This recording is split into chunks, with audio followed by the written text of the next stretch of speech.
하나님의 말씀은 창세기 2장 10절로 14절입니다. 강이 에덴에서 흘러나와 동산을 적치고 거기서부터 갈라져 네 근원이 되었으니 첫째 이름은 비손이라 금이 있는 하윌라 온 땅을 둘렀으며 그 땅의 금은 순금이요 그곳에는 베델리엄과 호마노도 있으며 둘째 강의 이름은 기혼이라 굿은 온 땅을 둘렀고 셋째 강의 이름은 히데겔이라 아수르 동쪽으로 흘렀으며 넷째 강은 유브라데더라. 오늘 말씀 가지고 에덴 땅이 어디냐고 여기 빼박 증거가 라는 제목으로 말씀을 나누겠습니다.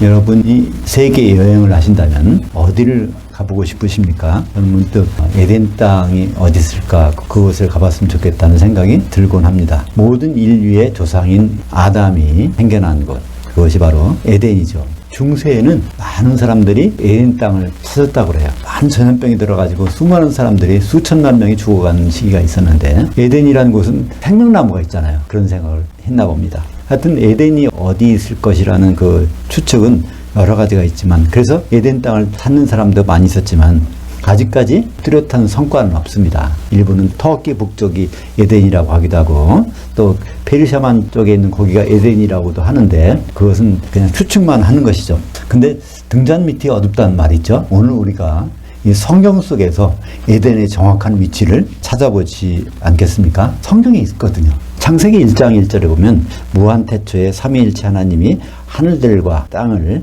창조하셨다고 되어 있습니다. 근데 하나님이 창조는 어땠을까요?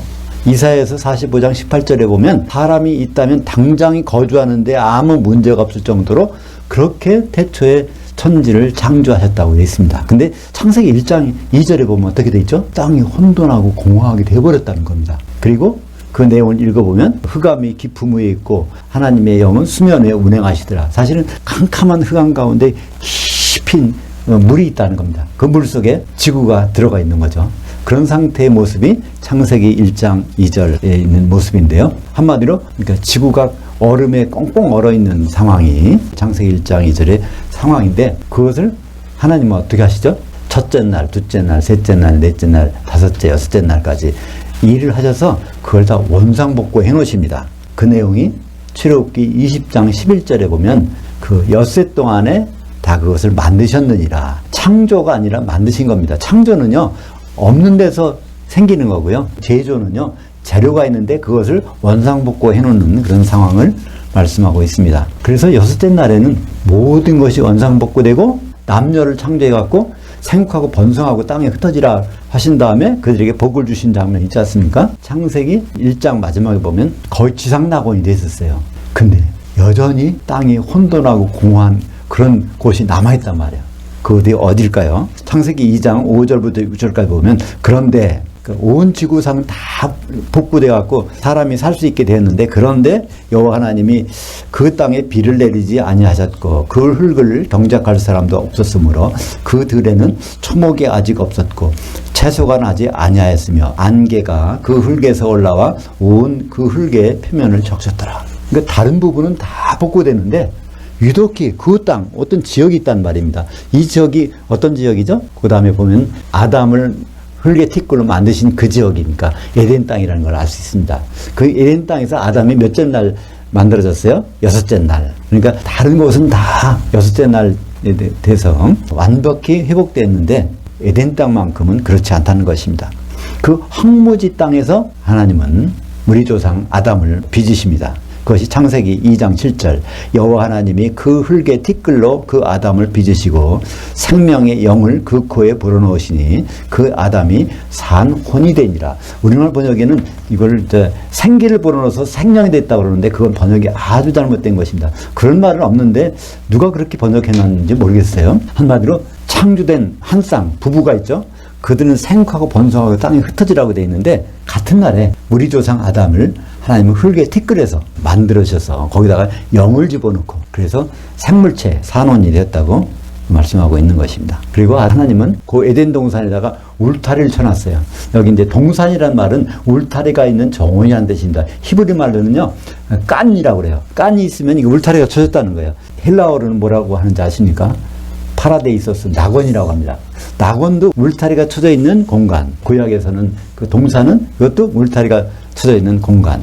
이런 것을 설치를 하시고 그 다음에 아담이 먹을 것이 있어야 되지 않습니까? 그래서 그에서 아름답고 먹기 좋은 각종 나무가 나게 하셨습니다. 거기에는 생명나무와 또 선악을 체험하는 나무도 있었습니다. 그러면 그 에덴은 지구상에 어디였을까요? 궁금해지지 않습니까? 지구가 완전히 회복돼서 지상낙원처럼 식물, 동물, 뭐 사람까지 다 이렇게 있는데 황무지 한 구덩이가 있는데 거기서 아담을 빚으시고 그다음에 울타리 쳐놓고 거기다 먹을 나무도 생기게 하시고 생명나무와 선악을 체험하는 나무도 있는데 그 자리가 과연 어딜까? 점점 궁금해지지 않습니까?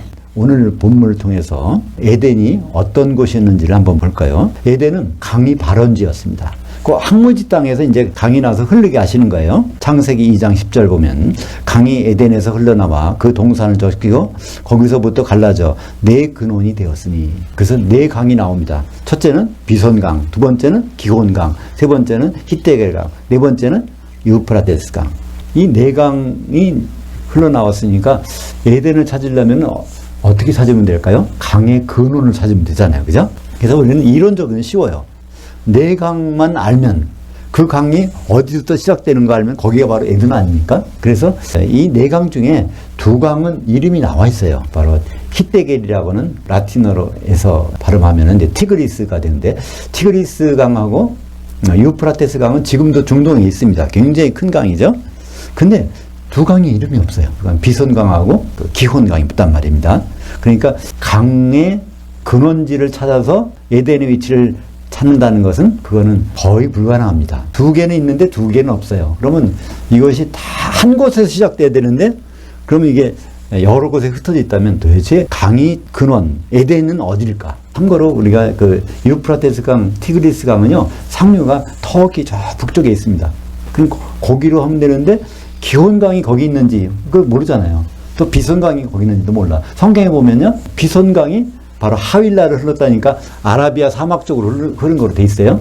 또 기혼강은 부스 쪽으로 흘렀다니까 아프리카 이디오파 쪽으로 흐르게 돼 있다는 겁니다. 그러니까 아라비아, 아프리카, 터키 북쪽 이것이 한 곳에서 나오려면 도대체 어디서 강이 흘러서 그렇게 가겠습니까? 참 워낙 멀리 떨어져 있는데. 또 한 가지는 유프라테라는 강이 성경에는요, 큰 강 유프라테스가 나오고요, 또 그냥 유프라테가 나와요. 그러니까 큰 강이 있는 곳은 확실히 지금 알겠는데 유프라테라는 강이 또 있단 말입니다. 예레미야서 13장 4절 이하에 보면 거기에 하나님이 예레미야한테 너 배로 된 이 띠를 사서 허리에 차라. 그리고 나서 너 그 띠를 찬 상태로 가서 유프라테스에 가갖고 그걸 거기 바위 틈에다 그걸 이제 감춰두라. 그 다음에 한참 지난 다음에 예레미야 보고 다시 또 유프라테 가서 그거를 꺼내보라는 겁니다. 그랬더니 예레미야가 다시 가서 자기 허리띠를 가서 꺼내보니까 다 썩었단 말입니다. 예레미야는 이제 예루살렘에서 활동했는데 큰 강 유프라테스 가려면 거기가 500km를 떨어져 있는 거예요. 그러니까 서울서 부산 가는 것보다 훨씬 멀죠. 그것을 그때는 교통편도 없고 근데 거기 갔다가 묻고 또 며칠 있다가 거기 가서 찾아봐라. 이렇게 500km에 떨어진 곳에 가서 왔다 갔다 그렇게 했겠습니까? 물론 하나님이 예레미야를 반짝 들어가지고 천살시켜서 거기 갔다 왔다 갔다 할 가능성이 있죠. 하나님은 뭐든지 하시니까. 근데 우리 상식적으로는 예레미야가 알고 있는 유프라테는 예루살렘 근처에 있는 거기 강일 겁니다. 그러니까 뭐 10km나 20km 그 내에 있는 강이니까 거기다 묻어놨다. 또 한참 있다가 거기 가서 찾아보고 이렇게 해야 예레미야가 사역하는 것이 가능하지 않겠습니까? 또 히데겔이라는 강도요. 그 다니엘서에 보면 다니엘이 어느 날 히데겔 큰 강이 있었다는 거예요. 그렇다는 얘기는 작은 강 히데겔 있지 않겠습니까? 그러니까 성경에 나오는 유프라테하고 히데겔이라는 강은 큰 강이라고 거기는 안 써놨어요. 그러니까 여러 건데도 같은 이름의 강이 있는데 이것은 예루살렘 근처에 있는 강이 아닐까 이렇게 생각을 해볼 수 있습니다. 그리고 성경 창세기 15장 18절에 그날에 여호와께서 아브라함과 더불어 언약을 세워 이르시되 내가 이 땅을 애굽강에서부터 큰 강 유프라테스까지 네 자손에게 주리니. 그래서 아브라함에게 언약한 땅이라는 게 그렇게 넓은 땅인데 거기다 큰 강 유프라테스라는 강이 있고 또 예레미야한테 말씀하실 때는 그냥 유프라테스라는 강이 있고 한마디로 에덴 지역은요 그렇게 넓은 지역이 아닙니다. 황무지 조그만 지역이에요. 그쪽에서 강이 흘러서 이렇게 쭉 흘러가는 건데 그래서 우리가 강의 근원을 가지고 에덴 땅이 어디 있는지 찾는 것은 거의 불가능하다는 걸 알 수 있습니다. 그죠? 그 근거가 희박하니까. 이제 그럼 성경에서 에덴이 어디 있었는지를 확인해 볼까요? 에스겔서 28장 13절에 보면 그 내용이 나와 있습니다. 14절까지 볼까요? 내가 옛적에 하나님이 동산 에덴에 있어서 각종 보석으로 단장하였으며 내가 창조함을 받던 날에 너를 위하여 소고와 비파가 준비되었도다. 너는 기름 부음을 받고 지키는 그룹이며 내가 너를 세우매 내가 하나님의 성산에 있어서 불타는 돌들 사이에서 왕래하였도다. 그러니까 이건 이제 두로왕이 한 거지만 두로왕 머릿속에 들어가 있는 누구예요? 사탄이잖아요. 하나님을 반역한 사탄에 대해서 말하는 것입니다. 그것이 처음에는 하나님을 찬양하는 자였다는 것입니다. 소고와 비파, 악기잖아요. 악기를 가지고 뭐 합니까? 하나님을 찬양하는데 그 사탄이 어디에서 활동했어요? 에덴에서. 근데 에덴 동산이 뭐라고요? 하나님의 성산. 성산이라는 하나님의 거룩한 성전이죠. 하나님이 그 에덴이라는 곳에서 계셨는데 그때 하나님을 찬양하던 사탄이 그곳에 있었다는 겁니다. 한마디로 창세기 1장 1절에서 무한태초에 삼일체 하나님이 하늘들과 땅을 창조하셨는데 하나님은 어디 계셨어요? 에덴에서 계셨으니까 에덴에서 누가 찬양합니까? 범죄하지 않은 천사들이 그중에 사탄도 있겠죠? 찬성하고 있었다는 것을 우리에게 말씀해주고 있는 것입니다. 그래서 에스겔 28장에 보면 그렇게 하더니 네가 타락하였도다 이런 말씀이 나오죠. 그러니까 천사가 범죄한 상태에서 바로 하나님은 그들을 심판하셔서 창세기 1장 2절에 땅이 혼돈하고 공황하게 된 것입니다. 그러니까 에덴 땅은 한참 후에 생긴 것이 아니라 천지 창조한 다음부터 하나님이 본부가 중심지가 에덴이라는 것을 알 수 있죠. 그러면 또 하나의 하나님의 성산이 어디에 나타났을까요? 역대하 3장 1절 솔로몬이 예루살렘 모리아산에 여호와의 전 건축하기를 시작하니 그것은 전에 여호와께서 그의 아버지 다윗에게 나타나신 곳이요. 다니엘서 9장 16절에 보면 주여 구하옵나니 주는 의를 따라 주의 분노를 주의 성 예루살렘 주의 성산에서 떠나게 하옵소서. 결국 예루살렘에 있던 그 유대인들이 바벨론의 포로로 끌려갔는데 그때 이제 예루살렘을 주의 성산, 하나님이 거하시는 곳이 예루살렘이라는 거예요. 그것은 또 어디라고요? 모리아산이라는 겁니다. 모리아산은 어떤 산입니까?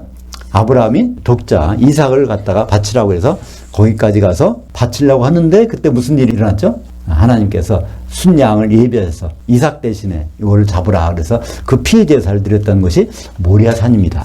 그럼 모리아산에다가 성전을 세우니까 모리아산은 어딜까요? 예루살렘입니다. 다니엘서에 나오는 것도 그 예루살렘이 성전이고 모리아산도 그게 하나님의 성산이고 그러니까 에스겔서에 나오는 하나님의 성산과 다니엘서에 나오는 것과 이 모든 것이 어디입니까? 똑같은 장소 예루살렘이라는 거예요. 사실 예루살렘은요 큰 산입니다. 도시가 산 위에 있어요. 해발 500m 된다고 그러는데 500m면은 굉장히 높은 것입니다. 왜냐하면 바닷가가 아니라 바다보다 사해는요 바다보다 훨씬 밑에요. 그 사해 쪽에서 예루살렘 보면요 굉장히 높은 곳입니다. 그거 사실은 예루살렘에 있는 그 산이 바로 하나님의 성산이라는 것을 성경에서 말씀해주고 있습니다. 그러니까 모리아라는 뜻도요 하나님을 보여진다는 뜻입니다. 거기 가면 하나님이 계셔 그런 뜻이에요. 모리아라는 것은 야는 야훼 하나님이고요. 거기에서 뭐 리아라는 것은 라라는 본다는 동사에서 나온 것입니다. 하나님이 보여지는 곳. 거기 가면 하나님이 계셔. 그것이 바로 모리아의 산의 이름의 뜻입니다. 그러니까 하나님이 성산이라는 것이 분명하죠. 모리아산은 이렇게 하나님의 피가 흘려진 곳입니다. 창세기 22절에 보면 여호와께서 이르시되 내 아들 내 사랑하는 독자 이삭을 데리고 그 모리아 땅으로 가서 내가 내게 일러준 그 산에서 거기서 그를 번제로 드리라. 예수님의 모형인 이삭이 바로 번제로 드려져서 다시 부활한 장면을 나타내죠. 그러니까 죽은 이삭이 부활하는 것을 거기서 순양을 대기시켜서 번제로 드린 장면으로 이렇게 설명하고 있지 않습니까? 그렇다면 지금 모리아가 예루살렘에 있고 또 그것이 성산이고 하나님의 성산은 어디예요? 에스겔서에 보면 에덴 땅이니까 그러니까 에덴 땅이 바로 예루살렘이고 거기가 하나님의 성산이라는 것을 볼 수 있습니다. 그렇다면 에덴이 어떤 일이 있었죠? 에덴은 처음으로 죄 없는 사람의 피가 흘려진 곳입니다. 창세기 2장 22절 볼까요? 여호와 하나님이 아담에게서 취하신 그 갈빗대로 여자를 만드시고 그녀를 아담에게로 끌어오시니. 아담에게 돕는 배필을 만들어 주려고 했는데 아담이 동물과 새 같은 것들은 돕는 배필로 만족을 못 한다는 거예요. 그래서 아담을 깊이 잠들게 해서 피를 내서 그 아내를 데리고 오는 장면이 있지 않습니까? 아담은 그때 선악과를 먹지 않았을 때요. 그러니까 죄 없는 그 피, 그죠? 그거를 내서 아내를 만들어오는, 처음으로 에덴 동산에서 죄 없는 피가 흘려지는 것입니다. 그 다음에 또 그 자리에서 짐승의 피가 흘려져요. 아담과 하와가 선악과를 먹었을 때 그들에게 하나님은 어떻게 하십니까? 아, 살았다!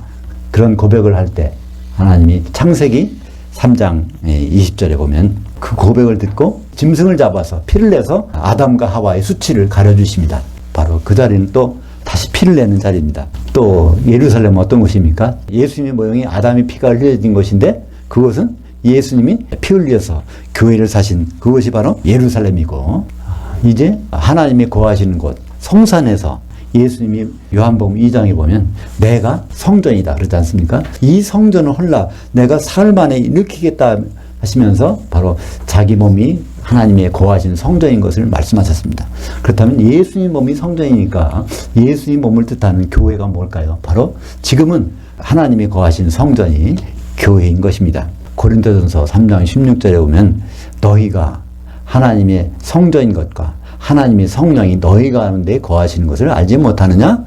그때 많은 분들은 거기에서 너희를 너라고 봐요. 내가 성령 받았으니까 내가 하나님의 성전이다 그러는데 그것은 너희는요 복수입니다. 그죠? 교회입니다.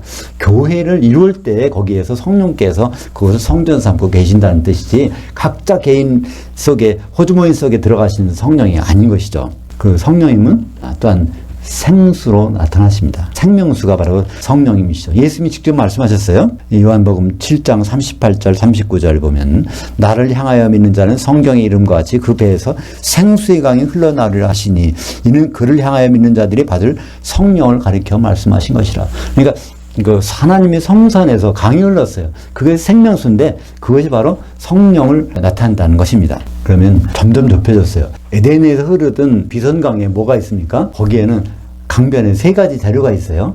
순금이 있고 또 베들레헴이 있고 또 호마노가 있어요. 순금은 뭐 다 아시니까 순금인데 그다음에 베들레헴이라는 것은 식물성 진주입니다.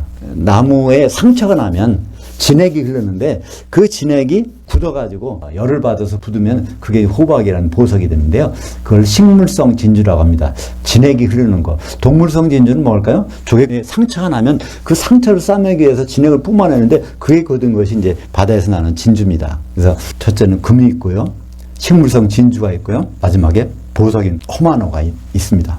그것이 에덴의 비선강가에 그 세 가지 자료가 있어요. 근데 세 가지 자료로 건축해 놓은 것이 무엇일까요? 새 예루살렘을 보면 거기 순금이 있고 또 진주가 있고 그다음에 보석들이 있습니다. 그것이 건축이 완성된 모습이 새 예루살렘이죠. 요한계시록 21장 18절부터 19절까지 그럼 새 예루살렘이 어떤 보석으로 이루어져 있는지를 알 수 있습니다. 그 성곽은 벽옥으로 쌓였고 그 성은 순금인데 맑은 유리 같더라. 그 성의 성곽의 기초석은 각색 보석으로 꾸몄는데 그 12문은 12진주니 문마다 한 개의 진주로 되어 있고 그 성의 그 거리는 맑은 유리 같은 순금이더라. 그 하나님은 그 전능하신 이와 그 어린 양이 그 성전이시더라. 새 예루살렘이 바로 하나의 성전인데, 그죠? 예루살렘이 하나님의 성산이 있듯이 새 예루살렘이 성전인데 그것이 건축 자료가 에덴 비선강가에 있던 세 가지 자료, 금과 베들레헴과 호마노, 순금과 식물성 진주와 호마노가 여기서 이제 동물성 진주가 돼서 거기에 나오는 것이죠. 에덴 동산과 새 예루살렘은 공통점이 있죠. 생명나무가 있는 거 에덴 동산, 그리고 새 예루살렘은 그 생명나무가 있습니다. 그러니까 에덴 동산은 어떤 거의 모형일까요? 새 예루살렘의 모형이 바로 에덴 동산인 것을 알 수 있습니다. 생명나무가 있는 에덴 동산은 새 예루살렘 모형이고 생수는 성령을 나타냅니다. 에덴에서 흐르는 강, 그것이 바로 새 예루살렘에서 흐르는 생명수의 강을 우리에게 보여주고 있습니다. 요한계시록 22장 1절로 2절까지 보면 또 그가 수정같이 맑은 생수의 강을 내게 보이니 그 하나님과 및 어린 양이 그 보좌로부터 나와서 그 거리 가운데로 흐르더라. 그 강 좌우에 한 생명나무가 있어. 에덴에서 있었던 그 강과 생명나무, 새 예루살렘에 있을 강과 생명나무 똑같이 어떻게 하나님 보좌로부터 흐르지 않습니까? 에덴이 하나님의 성산이고 그 보좌인데 생수의 강은요, 새 예루살렘에서 하나님 보좌에서 흐르는 강을 말씀해주고 있습니다. 에덴은 앞으로 우리가 가야 될 새 예루살렘의 모형입니다. 생명과를 먹으려고 지상에서 에덴 땅을 찾아볼 필요가 없습니다. 왜냐하면 아무리 찾아도 없으니까요. 왜 없을까요? 이제 진짜 에덴은 새 예루살렘에 있는 것이고 그곳에 에덴에 있던 생명나무가 새 예루살렘에 있을 것이기 때문입니다. 요한계시록 2장 7절 하반절에 보면 에덴에 있던 생명나무가 어디에 있는지를 우리에게 설명해 줍니다. 이기는 자에게는 내가 그 하나님의 낙원에 있는 그 생명나무의 열매를 주워 먹게 하리라. 그러니까 그 하나님의 낙원, 생명나무가 있는 하나님의 낙원은 성경에서 어딜까요? 요한계시록에 나오는 새 예루살렘입니다. 그러니까 우리는 새 예루살렘에 들어가서 생명나무 열매를 먹으려면 어떻게 하면 될까요? 성경에 답까지 나와 있어요. 그러니까 애써서 에덴에 찾아가서 거기서 생명나무를 구할 것이 아니라 이기는 자가 되면 하나님의 낙원에 있는 바로 새 예루살렘에 있는 생명나무의 열매를 주어서 먹게 하시겠다 했지 않습니까? 이기는 자가 되면 됩니다. 근데 이기는 자는 어떻게 하면 될까요? 우리가 애써 노력하면 될까요? 아닙니다. 이기는 자가 되는 방법은요, 간단히 나와 있어요. 요한계시록 어디 나올까요? 2장 26절입니다. 이기는 자. 끝까지 예수님의 일들을 지켜보는 자, 주목하는 자입니다. 그러니까 예수님이 어떤 일을 하실까? 크게는 7가지 일을 하셨는데, 7절기에 따라서 십자가에서 피를 흘리신 것이 첫 번째 일이고, 마지막에는 어떤 일이죠? 장막절에 가서 혼인하는 일입니다. 혼인 만찬에 들어가시는 신랑의 모습이 예수님의 마지막 모습인데 그 마지막 모습까지 지켜보는 자는 어떻게 해야 될까요? 혼인 만찬에 들어가려면 기름을 준비해야 되니까 열천에 비해서 기름이 소멸된 자와 기름을 준비된 자가 운명이 달라지지 않습니까? 기름이 준비된 자는 천년왕국에 있다가 바로 새 예루살렘에 들어가서 생명나무의 열매를 먹게 되는 것입니다. 그러니까 우리는 이기는 자가 되기 위해서 해야 될 하나의 방법이 있습니다. 어떻게 해야 이기는 자가 될까요? 어떻게 해야 성령의 생수를 마실 수 있을까요? 요한복음 7장 38절 39절 앞에 나왔던 부분인데 이 부분을 깊이 생각하시면 됩니다. 나를 향하여 믿는 자는 그 성경의 이름과 같이 그 배에서 생수의 강이 흘러나오리라 하시니 이는 그를 향하여 믿는 자들이 받을 성령을 가리켜 말씀하신 것이라. 여기에 나를 향하여 믿는 자, 예수님을 향하여 믿어야 돼요. 그죠? 우리는 예수 믿으면 이건 절망입니다. 낭패나요. 근데 어떻게 믿으면? 예수님을 향하여 믿으면. 예수님이 십자가에서 끝난 것이 아니라 십자가에서 내려오셨다. 무덤에 들어가셨다가 부활하셨다가 승천하셨고 앞으로 다시 오실 그분을 신랑으로 알고 만나려면 신랑을 만났는데 어떻게 되죠? 따로 준비할 게 있잖아요. 그게 준비물이 뭘까요? 성령의 기름이죠. 그죠? 성령의 기름은 누구에게 주신다고요? 예수님을 향하여 믿는 자. 예수님을 십자가로 바라보고 믿는 것이 아니라 예수님이 신랑으로 오실 것까지를 보고 믿는 자에게는 반드시 성령을 주시겠다고 약속하시는 것입니다. 사랑하는 여러분, 예수님만 향하여 믿는다면 성령이 충만한 상태에서 주님을 만나게 되고 천년왕국 후에 생명나무가 있는 에덴, 곧 새 예루살렘에 있게 될 것입니다. 기도하겠습니다. 하나님 아버지 감사합니다. 아담이 생겨난 에덴 땅을 기억합니다. 근데 그 에덴 땅은 새 예루살렘의 모형이라고 하셨사오니 우리가 새 예루살렘에 들어가기 위해선 이기는 자가 되어야 한다고 말씀하셨습니다. 예수님을 향하여 믿는 자가 될 수 있도록 인도하여 주시옵소서. 예수님의 이름으로 기도합니다. 아멘.